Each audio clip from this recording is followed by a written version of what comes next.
Welcome back to the deep dive. If you are sitting there right now, maybe feeling a little guilty because you bought the productivity planners, you downloaded the focus apps, and yet you still find yourself scrolling Instagram 5 minutes Yeah. into a crucial task, Hmm. we need to talk. The core premise we're diving into today is pretty powerful because it takes the blame off you. Right. If you struggle with focus, it's not some personal weakness. Your tools, your phone, your notifications, they're just too strong.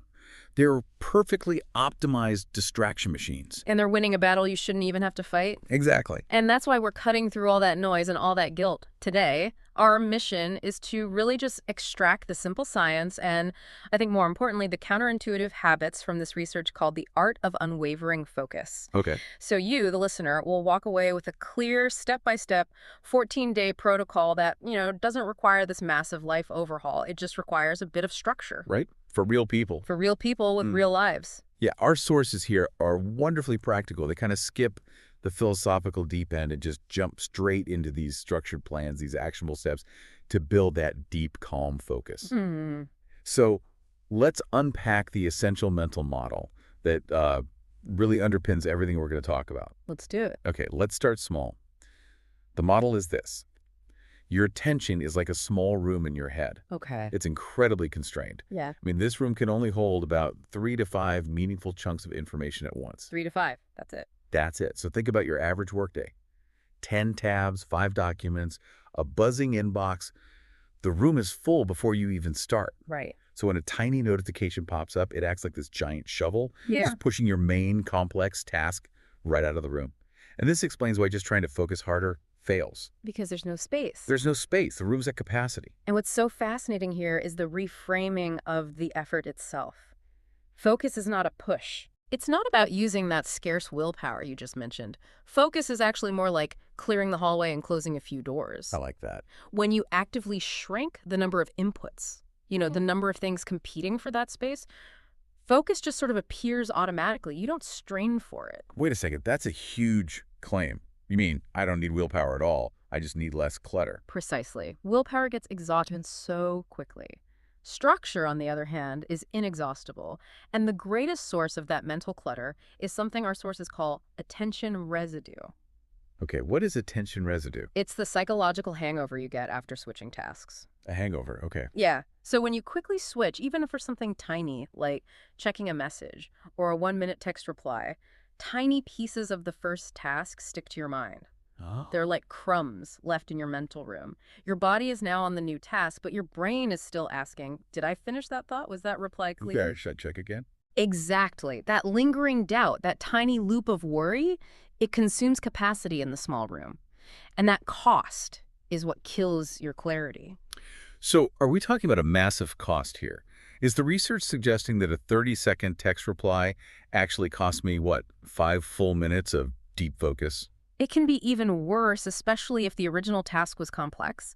You don't just lose the 30 seconds, you lose several minutes just reconnecting, reestablishing your context, and, shaking off that residue. Right. And understanding that cost forces us to be ruthless about minimizing the switching, which leads us right into the core habits of the 14-day protocol. Okay. Starting with the most challenging one for most people. The moment of truth.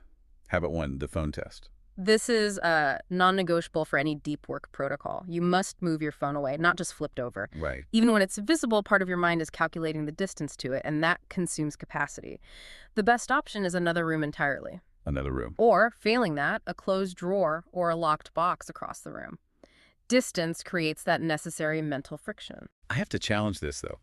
What about people whose job requires them to be available for emergencies? How do they reconcile this? I mean, it's a radical step with reality. That's a crucial question. The solution is the bypass. You turn on Do Not Disturb, but you go into the settings and allow calls from your favorites to bypass it. Oh, okay. So the phone stays in the closed drawer, but you know that if the CEO or your biggest client needs you, that call will ring through. So you get the psychological safety net. Exactly, without sacrificing the physical distance you need for focus. Okay, that makes sense. So habit 2, this relates to our physical space. Yes, habit 2 is desk minimalism, the small starter kit principle. Look at your desk. Remove every single item not strictly needed for the next immediate step of the task. Only allow the one document you're working on, one notebook, and your tool. So if I'm writing a report, the book for next week's meeting has to go. It's banished. If the small room in your mind is cluttered, the small room on your desk shouldn't be. And to handle those internal distractions, the residue, the stray worries, habit 3 is about capture. That's the two-list capture sheet. It's so simple. Grab a piece of paper, draw a line down the middle, label the left now and the right not now. Now and not now. Go Okay. during your deep block, only the current task goes on the now side. Every single stray thought, the errand, the idea, the email to write later, it goes immediately on the not now side. And that just parks it. It parks it. The action lowers the worry because your mind knows the thought is safe and will be addressed later. Okay, habit 4 is about making distraction annoying. The friction checkpoints. Exactly. Make the automatic leap difficult. We want to interrupt the impulse. Use one browser solely for deep work. No social media logins, no news sites bookmarked. So a totally separate browser. A separate browser for everything else. Or, even better, keep tempting personal apps logged out during your block. That 10 seconds you need to enter your password is often enough to stop you. That tiny bit of friction. That's all it takes. Okay, so once we've built that friction, we have to talk about breaks. I know so many people who just try to grind through, terrified that a break will ruin their momentum. But that grinding is what actually kills the momentum, and it causes burnout. Breaks are a critical reset button. They're not a reward. Okay. You must use short, planned micro breaks, 3 to 5 minutes, and the actions are specific. Stand up, stretch, drink water, and critically, look out a window at something far away. Far away. Why is that? It relaxes the ciliary muscles in your eyes.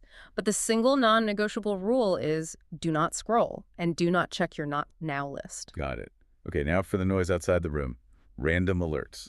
You can follow all 4 habits, but if your watch buzzes every 5 minutes, you're done. You're done. Random alerts are loud because they're unpredictable. The solution is predictability. You batch your notifications. You choose 3 dedicated check windows for the day, say 11:30, 2:30, and 5:30. Outside those windows, do not disturb is on. And your mind learns to wait. It learns to wait on a schedule, not on an impulse. Maya, the manager, used this brilliantly. She told her team, I check chat at 10.15, 12:30, and 3.0. If it's truly urgent, call my cell. And what happened? She protected 80% of her morning, and her team adjusted immediately. Okay, so if the mind drifts mid-block, what's the immediate panic-free recovery method? That's the 1-minute reset. Box and anchor. Box and anchor. This is a quick mindfulness anchor. When you realize you've been staring blankly, you breathe in for 4 counts, hold for 4, out for 4, hold for 4. Okay, a box. Repeat that 4 times, that's the box. Then immediately you anchor. Ask yourself, what is my next tiny step? Out loud. Say it out loud, write it on your now sheet, and do just that one step. It brings your attention right back to the room. And sound. I know some people swear by lo-fi beats, others need dead silence. Our sources suggest avoiding lyrics because language competes with processing. Beyond that, it's really an experiment. Test simple ambient options for a week. Instrumental, nature sounds, a cafe murmur, and after each block, rate your focus from 1 to 10. And just see what works. Just pick the sound that gives you the highest average score. We had the case of Zane, a student struggling with his thesis. He thought silence was best, but his scores jumped from a 5 to an 8 when he switched to a soft cafe murmur. Interesting. It just gave his brain that signal that the block was active. This all sounds great, but how do we build the momentum for 2 weeks without burning out? Give us the structure. Okay, here's the 14-day protocol. Days 1 and 2 are set up. Pick your 2 deep block times, set your 3 notification windows, prepare your 2-list sheet, and move the phone. Day 1, move the phone. Move the phone. Then, days 3 through 5 are stabilization. Commit to those times and use the box and anchor reset at least once per block, even if you feel fine. You're just building the habit. Okay, but what if I hit a wall? What if I fail on day 7 and feel exhausted? How do I stop that from derailing the whole 14 days? That's where the nightly ritual comes in. Every night during stabilization, you write 1 sentence. What made focus easier today? Not what you finish. Not what you finished, but what structural element worked. Moving the phone, the new break routine. This shifts your focus from the results, which can disappoint, to the process, which you can control. Then, days 11 through 14 are lock-in days. You choose your 2 best block times, and you write your top 3 personal focus rules on a visible card for your desk. Let's tackle troubleshooting. What about that persistent thought loop that just will not relax? When a thought loop keeps repeating, your mind is asking for certainty.